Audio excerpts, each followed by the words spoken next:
Saskia Huning is a specialist decorator and painter and was employed by David Parr House to recreate the areas of painting on the walls that had been damaged.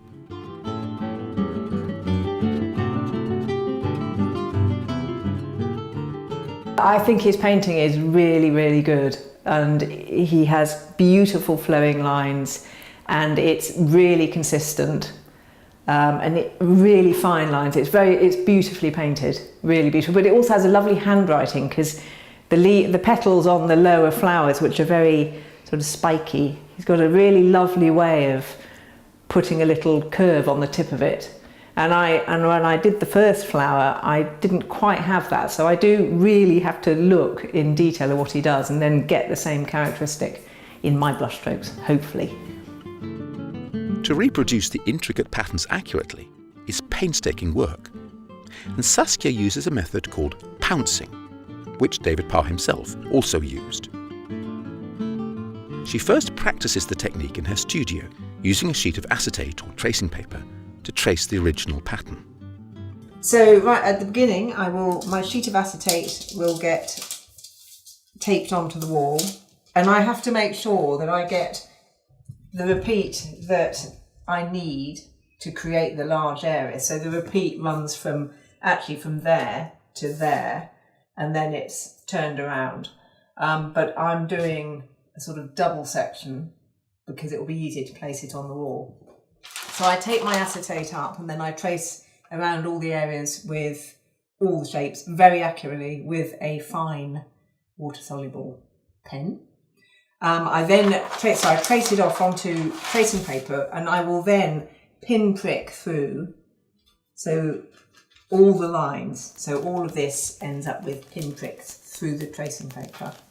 And I'll put that in position on the wall. I'll also mark my uprights and make sure I have the centres of the design.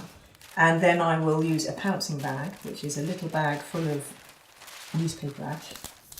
And I will rub it over the surface. And so then the dots of newspaper ash, they go through the holes and you get a line of dots. And then you can paint it.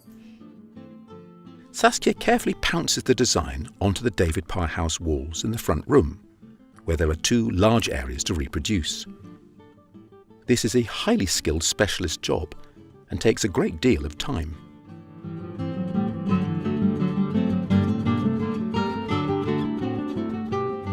When I'm looking at a project and I've got to work out how long it's going to take, which is one of the most difficult things, I will look at before I do any prep, I'll just look at the design and work out how many colours there are and roughly work out the process by which I'll paint it. For example, I think it needs 3 coats on a base on the ground, and then there's 5 or 6 colours to work in. So I work out roughly how long it's going to take. Then when I'm on site for the project, I will do a couple of colour mixing days. So I play around with colours, so I know roughly what I'll need, and I'll do some sample cards, sort of building up layers of colour. Getting the colours absolutely right is critical, and it is made more complicated by the fact that Saskia is using acrylic paint, rather than the oil paint and glazes David Parr used. So she must use many more layers to match the depth of colour created by the oils. The most challenging is probably getting the ground colour right, because if you start off with the wrong ground colour, you've sort of had it. If it's too dark, you'll never get the right translucency and sort of colour glowing through. So it's being able to assess what that should be, and it always takes quite a long time, and it looks like I'm doing nothing because I'm sort of doing a lot of thinking about colours.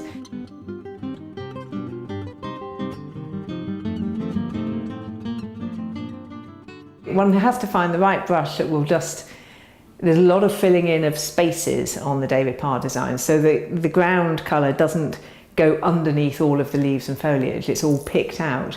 So it's a matter of finding the right brush that will efficiently fill in those spaces.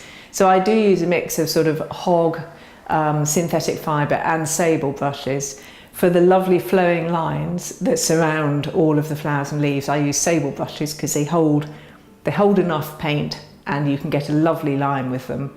And then I use a synthetic brush, which is a cat's tongue filbert of different sizes, to fill in the various grounds and do the other painting.